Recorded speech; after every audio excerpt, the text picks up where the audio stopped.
Identifying major gift donors. Hi, I'm Bill Stanczykiewicz. This is the first day from the fundraising school, and I'm joined today by Chad Gobel. Chad is a nationally recognized fundraising consultant with extensive experience across the philanthropic sector, including in the healthcare field, and he has designed a rather novel way to identify major gift donor prospects. And Chad, thanks so much for being with us on the Fundraising Schools podcast. Thank you, Bill. Now, first of all, tell us just a little bit about your work as a fundraising consultant, your fundraising career, and then we want to talk about this tool you've created that can help identify major gift donor prospects. Sure. Well, thanks for giving me the opportunity to be here. So I've been involved in philanthropy for 30 years.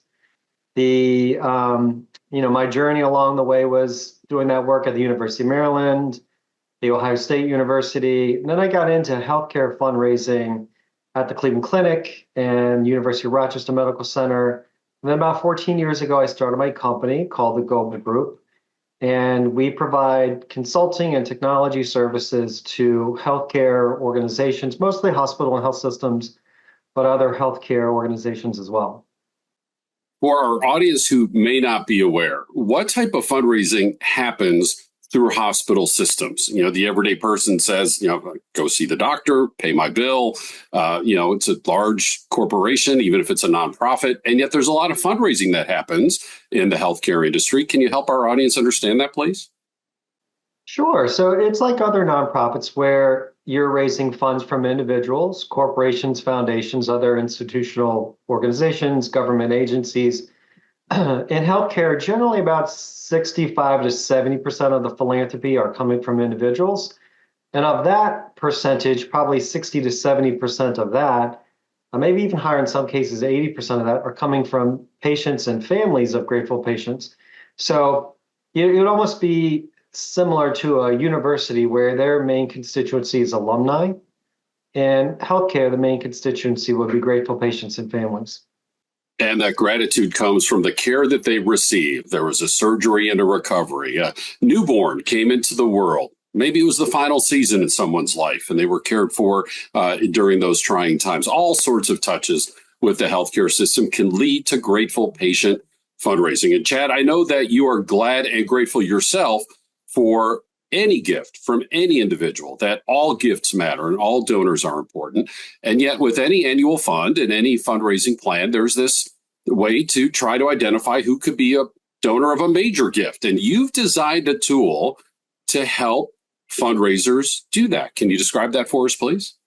Yeah, and let me go back with a little historical context.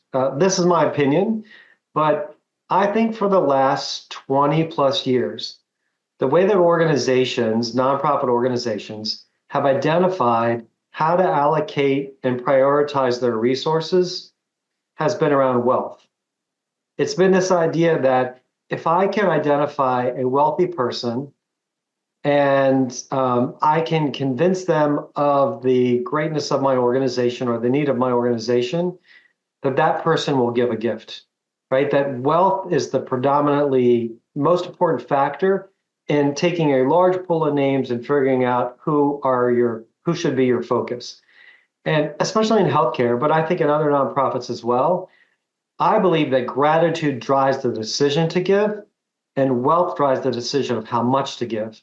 But again, historically, most organizations have not looked at gratitude. They've only looked at wealth to identify the people that should be in major gift portfolios, the people that, what someone should give through an annual giving appeal. And I just think that's not an efficient and effective way of allocating resources to ultimately generate the highest return on your internal investment. So if I could just interject quickly, longtime viewers and listeners of this podcast will know we talk about this often, that there are these complaints that, reportedly only half of households give. And then we hear fundraisers are focused only on the wealthiest households. We shouldn't be surprised when wealth is the only factor under consideration. If we have an inclusive fundraising strategy, we'll be including people of all income levels and welcoming all gifts into the organization. And then we do look for those major gift prospects. And you now have brought gratitude and wealth together. Please continue. Yeah, no, you're absolutely right. You could be incredibly wealthy and not grateful, and you'll give nothing. you could be incredibly grateful and have nothing but want to give everything that you have because you want to find a way to say thank you. And so I think in healthcare, the idea that gratitude drives the decision to give is extraordinarily powerful.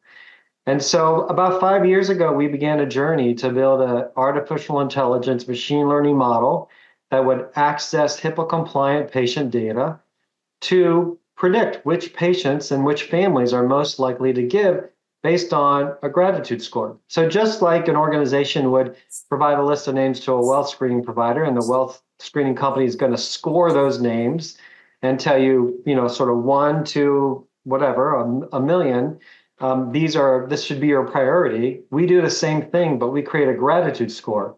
We have 2 patents from the US government on it. We have, a lot of our clients are using that technology, and it's proven to be extraordinarily powerful and effective in identifying your best prospects. Well, that would seem on the surface to a non-expert like me to be rather subjective. How do I know who's more grateful and who isn't? And I know you said you're using artificial intelligence to help you answer that question, but how do you figure that out? How do you determine that and then lay that up against somebody's financial possibilities as a major gift donor? Well, that's our special sauce, and that's what we've worked on for a long time. But there are certain things that you would expect to be important predictors in gratitude. So, for example, the farther you travel increases the level of gratitude.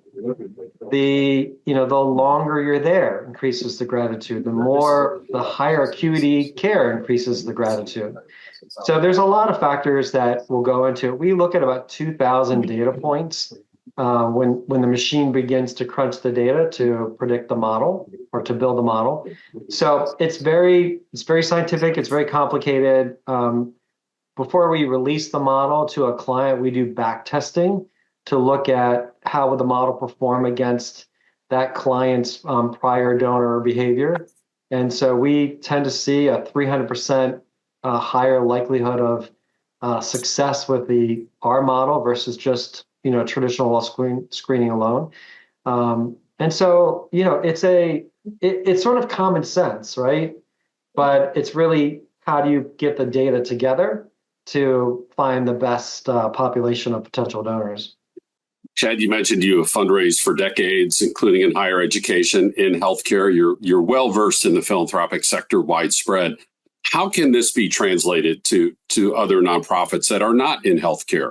What are the types of things that they can be looking at instead of just at wealth that might include gratitude for service received from the nonprofit, or other types of, feelings, thoughts, perceptions that can be laid alongside wealth to help determine a major gift prospect? So I think there's 2 steps. So the first step is asking yourself, what role does gratitude play in our organization? For example, I'm really involved in animal welfare and animal shelters. So think about that family's experience when they adopt an animal or they use the services of an animal shelter. So how does that family interact? What kind of gratitude is realized from that family's experience?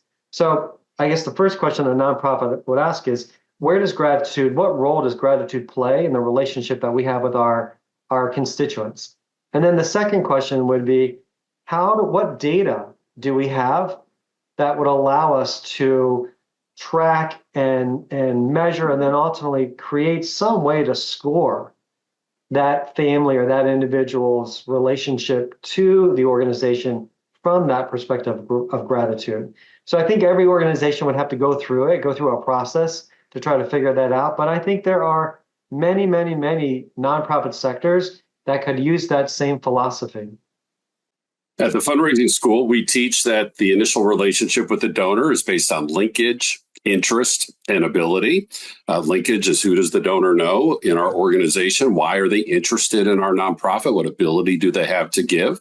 And then as the relationship develops over time, we still have linkage, although it might be with a different individual or individuals in our organization as they get to know us better. But then we talk about involvement. How are they involved with our organization? And advocacy. Are they advocating for our nonprofit. Chad, I'm thinking perhaps gratitude fits in with that involvement category. I'm involved with the nonprofit. By the way, I'm expressing my gratitude. How does that construct sound to you as you're doing this important work? Yeah, it sounds very much aligned. And I think you can extend it to advocacy. Just a patient or a family will feel grateful, but then there's how do they express that gratitude? Right? Is it a small gesture? Is it a large gesture? Is it a thank you? Is it a thank you with a hug? Is it a thank you with a hug and a gift to go along with it? And then the advocacy part is, does that patient or family then extend that expression of gratitude to their family, to their friends, to their social media? So I think the construct that you've created is very much aligned with the philosophy of gratitude. And we talk a lot about gratitude in one of our leadership courses called The Art of Fundraising, when we talk about the strong skills associated with fundraising, not the soft skills, the strong skills like emotional intelligence and empathy. And yes, gratitude that we're expressing as fundraisers and as nonprofit organizations. And as we're hearing from Chad Gobel, the gratitude that we're discerning from our donors, from our participants, from our alumni, can help us see that as a possible indication that that person could be a major gift prospect. These are the types of information and conversations we're having in our 24 public courses at the Fundraising School that lead to 4 separate certificates. We also can bring courses directly to you, designed and tailored to your specific needs. And our public courses and our custom training are available in person or online in the United States and anywhere across the world. We have our quarterly webinars and these weekly podcasts, and all of our teaching is gathered in our textbook, Achieving Excellence in Fundraising, now out in our 5th edition. And of course, the Fundraising School is housed within the Indiana University Lilly Family School of Philanthropy, and topics such as gratitude from the donor, from the nonprofit organization, how it applies to leadership and fundraising are part of what we teach in our master's degree program and our doctoral degree program as well. More information available online at go.iu.edu/TFRS for the Fundraising School. Grateful to our guest this week, Chad Gobel, in a podcast produced by Mike Anthony and Jennifer Boffman. I'm Bill Stanczykiewicz, and now you are more fully informed on this first day from the Fundraising School.